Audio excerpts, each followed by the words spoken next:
Hi, everybody. Last week, we introduced metabolism by discussing one of the central metabolic pathways in cells, cellular respiration. In this lecture, we are going to discuss some alternatives to this pathway, namely those that are utilized in the absence of oxygen.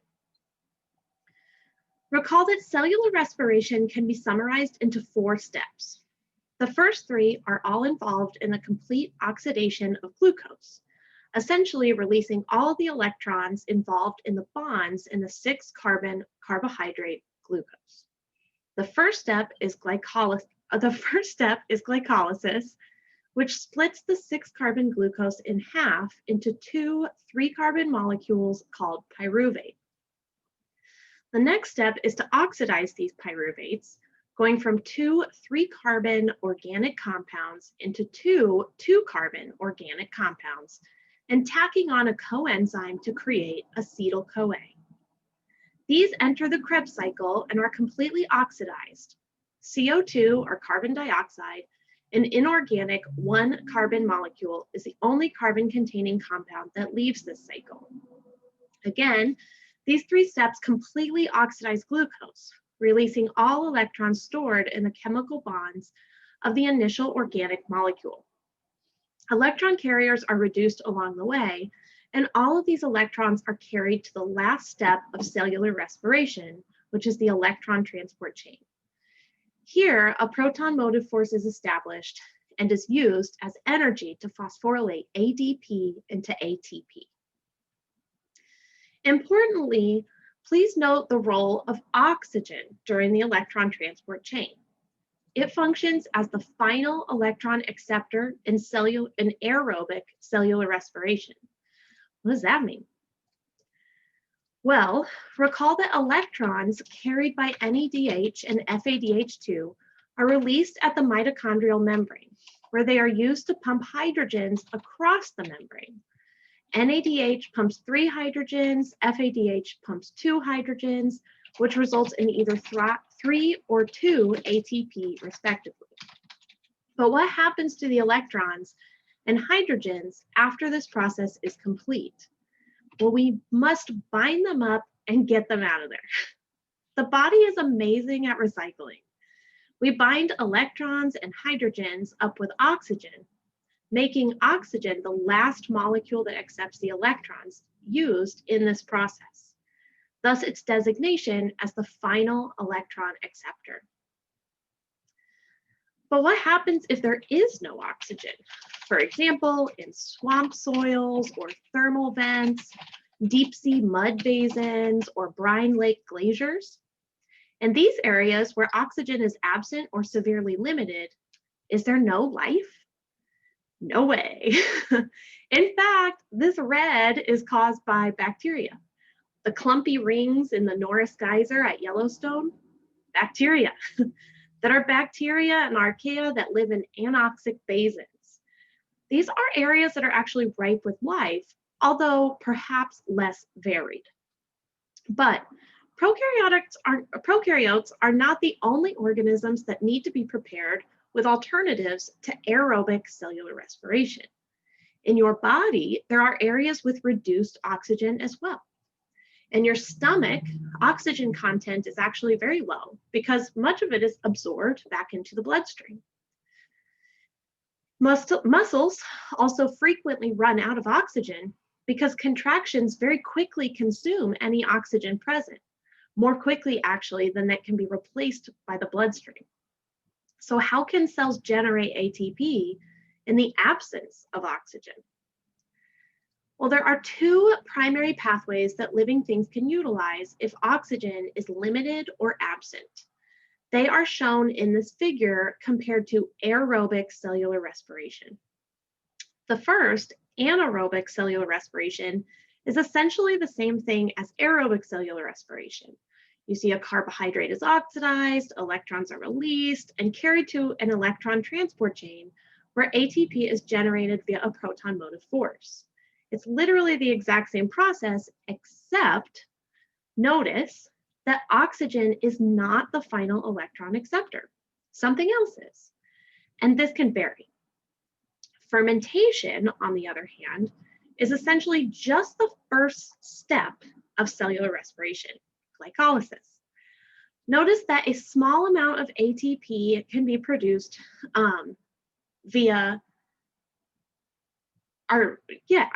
you get less ATP generated via anaerobic cellular respiration compared to aerobic respiration, however, much, much less compared to fermentation. Let's discuss each of these individually. We will come back to this figure later to compare the three. This is a great figure to use to study, to compare and contrast these processes. This is a great figure. Okay, let's start with anaerobic cellular respiration.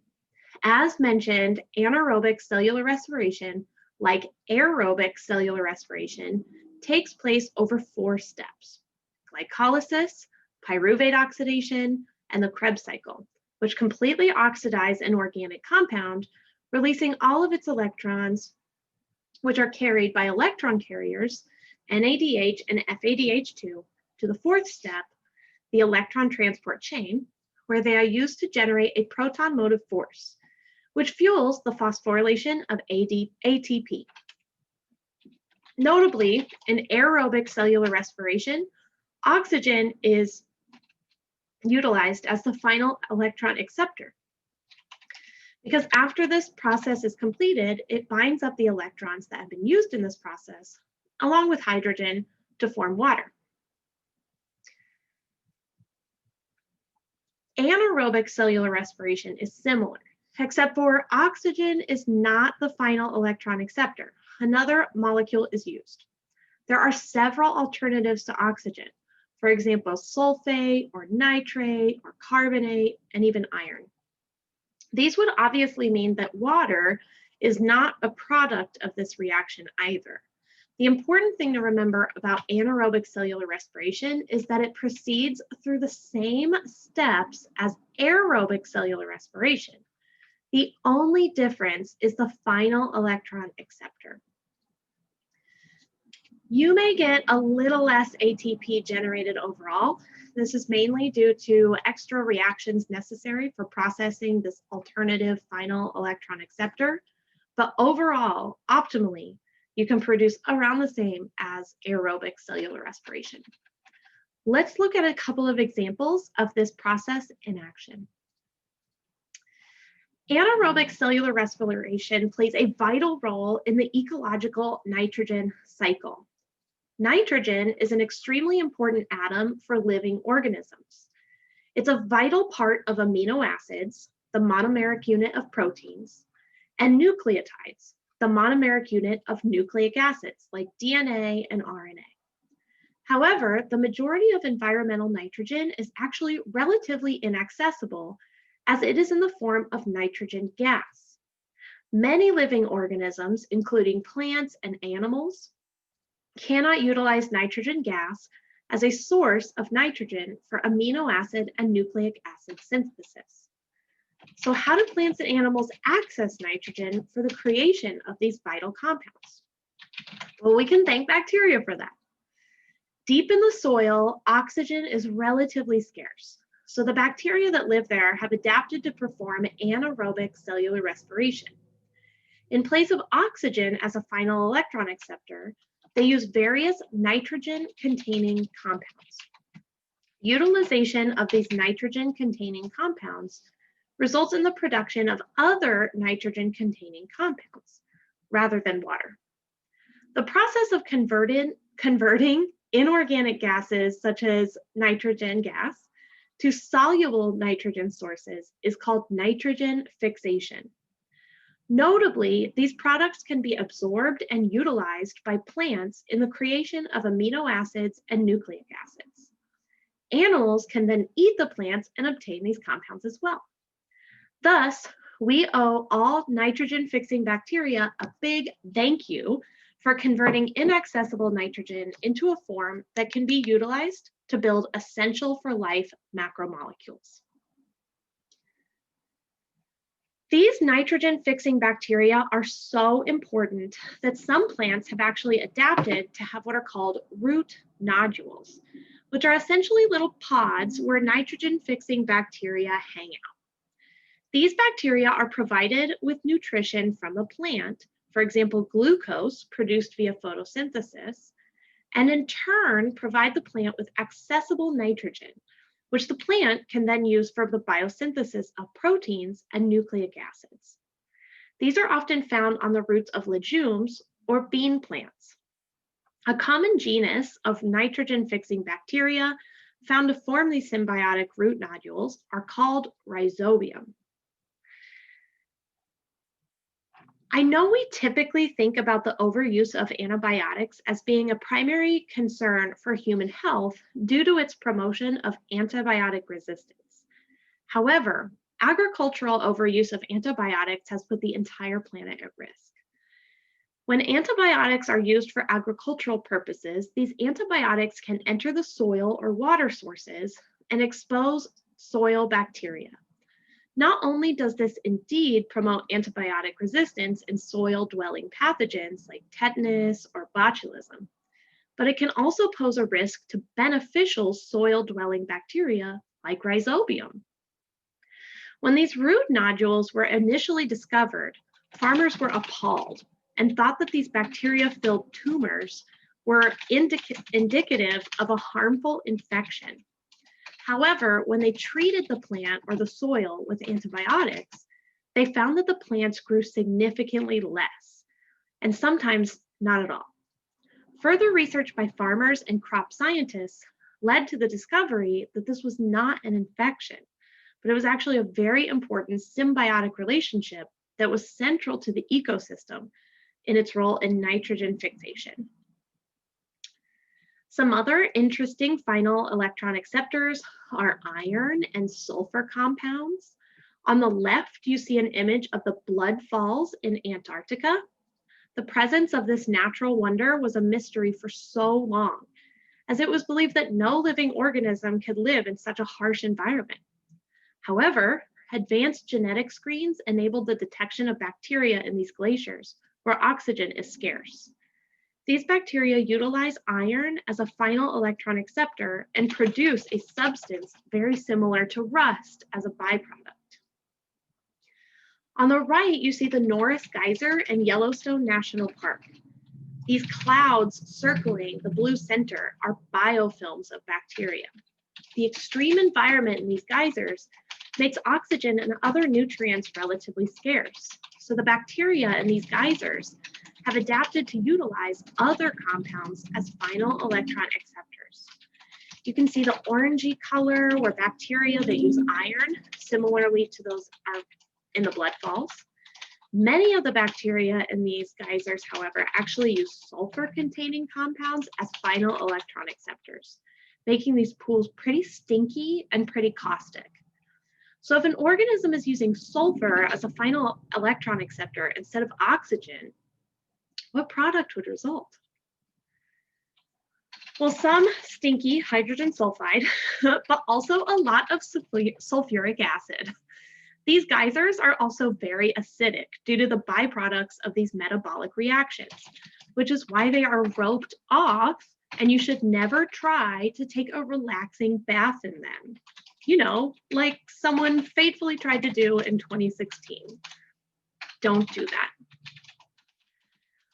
Okay, to summarize, anaerobic cellular respiration is almost exactly like aerobic cellular respiration, in that it completely oxidizes an organic molecule and uses the collected electrons to generate a proton motive force, which is then used to fuel the phosphorylation of ATP.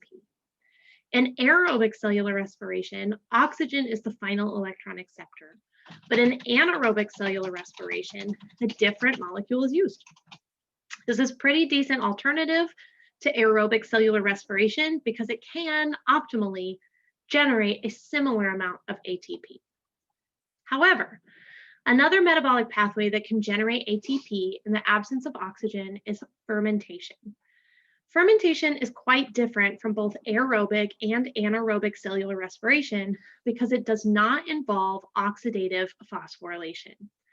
If you look at it, you'll notice that glycolysis takes place, but there is no pyruvate oxidation, Krebs cycle, or electron transport chain. During glycolysis, glucose does get oxidized and NAD is reduced to NADH. But NADH, in the absence of electron transport chain, means that NADH does not lead to the generation of a proton motive force. Instead, the only ATP that is generated in this process is generated during glycolysis through substrate level phosphorylation.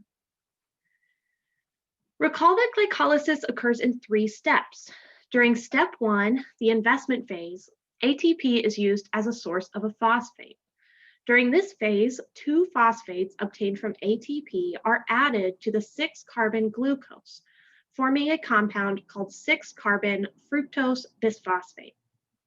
Step 2 of glycolysis is when the 6-carbon compound is cleaved or split into 2 3-carbon organic compounds called glyceraldehyde 3-phosphate, or G3P. Each of these G3Ps are phosphorylated so that they each contain 2 phosphates total. When this happens, it creates 2 3-carbon bisphosphoglycerates. During step 3 of glycolysis, those phosphates are all liberated from the organic molecule and are used to phosphorylate ADP into ATP. Notably, the enzymes that phosphorylate ADP into ATP during this step are kinases. Remember them? Kinases are enzymes that phosphorylate things. Since in this reaction, an enzyme is taking a phosphate from the substrate of glycolysis and adding it to ADP to create ATP, this is substrate level phosphorylation. Since we have 4 phosphates, this will result in the production of 4 ATP. However, recall that since we have to invest 2 ATP initially, even though this process produces 4 ATP, we only count this as a net gain of 2 ATP. Since fermentation is only glycolysis and no further reactions follow, this is all the ATP that is generated during this process. 2. You'll also note that despite the fact that fermentation involves the oxidation of glucose into 2 pyruvates, electrons are released via this process, and thus NAD is still reduced into NADH. However, NADH is not really useful without an electron transport chain, right? Correct. Actually, this is really important to think about when it comes to fermentation. In order to generate our 2 ATP during fermentation, glucose has to be oxidized, which will result in the release of electrons and therefore the reduction of NAD into NADH. This means that NAD is required for this process to bind up released electrons. During cellular respiration, once NAD is reduced to NADH, it carries those electrons to the electron transport chain and releases them so they can generate a proton motive force, which will aid in the creation of ATP. When NADH releases the electrons, however, it is oxidized to NAD, which can then be reused during glycolysis. This regeneration of NAD is critical to the functioning of these reactions. If NAD is not regenerated, it cannot be used as an electron acceptor during steps as early as glycolysis. So in short, without NAD, oxidation of glucose and the generation of an ATP via glycolysis or cellular respiration cannot occur. So this means that NAD regeneration at the electron transport chain is a rate-limiting step for cellular respiration. But what about glycolysis without an electron transport chain? Well, fermentation is characterized by utilizing an organic molecule, such as the final product of glycolysis, pyruvate, to regenerate NAD. Essentially, what would happen is glycolysis would proceed, glucose would be oxidized, electrons would be released, and this would result in the production of NADH. NADH would then be oxidized, releasing electrons in order to regenerate NAD, and pyruvate would collect these electrons, therefore becoming reduced. When pyruvate is reduced, it becomes a molecule called lactate. This is actually the process that occurs in your muscles when they run out of oxygen. If oxygen cannot be used, your muscle cells switch to fermentation and utilize pyruvate in the regeneration of NAD, resulting in the accumulation of lactate. Thus, lactate is prevalent in fatigued muscle tissue. Once oxygen is available again, this lactate can be turned back into pyruvate or even glucose in order to fuel the much more efficient and energy-rich processes of aerobic cellular respiration or anaerobic cellular respiration for that matter. Although in muscles, lactate is recycled into organic molecules, this is not what happens following fermentation in all organisms.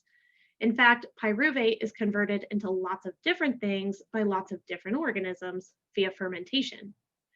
In some organisms, pyruvate is reduced into lactic acid. Culturing milk with organisms that perform this type of fermentation will result in the production of dairy products like cheese or yogurt and others. You can actually gram stain yogurt and see living bacteria. Culturing the pulp of certain sugar sources like grapes or potatoes with organisms that reduce pyruvate into ethanol and carbon dioxide will result in the production of alcoholic beverages. Basically, fermentation may not be very efficient in ATP generation, so for the organism itself, but it really is a great way for producing byproducts that make delicious food for us. Let's talk about some of the benefits of fermentation, to us. As mentioned, organisms that reduce pyruvate into lactic acid can be utilized to convert milk into dairy products like cheese. Not only bacteria, but blue cheese or Gorgonzola cheese or Roquefort cheese, those also involve the growth of fermenting fungi. Yeast and bacteria that reduce pyruvate into carbon dioxide and either ethanol or lactic acid can help in the production of bread. If the pandemic led you to making a sourdough starter, first off, me too. But secondly, you likely experienced the joy of culturing flour with yeast and letting it ferment over the course of 5 days. A fungal organism is actually responsible for the fermentation involved in the production of soy sauce, creating the delicious umami flavor characteristically associated with this condiment. Although not directly related to the creation of chocolate, bacteria and yeast are required for the production of chocolate. Cocoa beans actually grow inside of a fruit, and these beans are actually pretty hard to access in this fruit. So the fruit can be physically removed as much as possible, but then if you add bacteria and yeast, the beans can then be further fermented to reduce extra fruit. This does sometimes actually contribute a little bit to the overall flavor and color, texture, and usually the aroma. Several other foods are produced via the use of fermentation as well. The fun thing about these foods is that since bacteria or yeast are used to ferment the carbohydrates in these foods, the bacteria or yeast are often still present when these foods are consumed.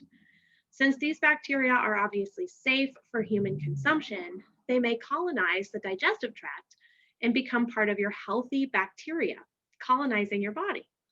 So fermented foods are often referred to as probiotic, meaning that they are a good source of healthy bacteria. Of course, as a microbiologist and a foodie, I love fermented food and drink. My husband and I try to include at least one fermented food item with each meal, and it's my goal to one day gather a list of all the traditional fermented foods that exist and to try one every day. I've had many on this list, but not all. Someday. Okay, again with this chart. Remember I said you will see it again, and remember I said it should serve as a really important role in your studying for this material. Don't forget it. To summarize, in the first panel, you see aerobic cellular respiration. Glucose is fully oxidized via 3 catabolic steps. All electrons are released, reduce NAD into NADH, and are carried to the electron transport chain where they are used to generate a proton motive force that fuels the phosphorylation of ADP into ATP. Oxygen serves as a final electron acceptor at the electron transport chain, where it leads to the production of water. Optimally, 38 ATP can be created via this process. In the second panel, you see anaerobic cellular respiration. Notice that all of the steps are the same when you compare them to aerobic cellular respiration. Glucose is fully oxidized via 3 catabolic steps. All electrons are released. We reduce NAD into NADH, and all are carried to the electron transport chain where they're used to generate a proton motive force that fuels the phosphorylation of ADP into ATP. The only difference is that oxygen is not used as a final electron acceptor. Something else is. This does make this process anaerobic, the fact that this does not require oxygen. This can lead to the production of many ATP, optimally comparable to aerobic cellular respiration. In the third panel, you see fermentation. Fermentation is different than aerobic cellular respiration and anaerobic cellular respiration, and that is only glycolysis. Recall that the regeneration of NAD is a rate-limiting step for all of these processes, but in aerobic and anaerobic cellular respiration, NAD is regenerated at the electron transport chain when NADH donates the electrons to the establishment of a proton motive force. However, there is no electron transport chain in fermentation, so instead, the product of glycolysis, pyruvate, is reduced to regenerate NAD. Pyruvate can then further be metabolized into other products. Common ones include lactic acid, ethanol, carbon dioxide, and other acids, alcohols, or gases. Note that via fermentation, only 2 ATP are generated. So compared to the other 2 processes, it's far less efficient and is thus primarily used as a backup metabolic pathway. Also, it is important to note that glycolysis does not consume or require oxygen, so this is an anaerobic process. Be sure that you are able to compare these 3 metabolic pathways. A key difference is how energy is generated, substrate level phosphorylation plus oxidative phosphorylation for the first 2, or just substrate level phosphorylation for fermentation. How many steps are involved, 4 or 1, and whether oxygen is required. Please, please, please recognize that anaerobic cellular respiration and fermentation are separate things. Although they are both anaerobic processes, they are distinct pathways. From this lecture, be sure that you understand what makes aerobic cellular respiration an aerobic process.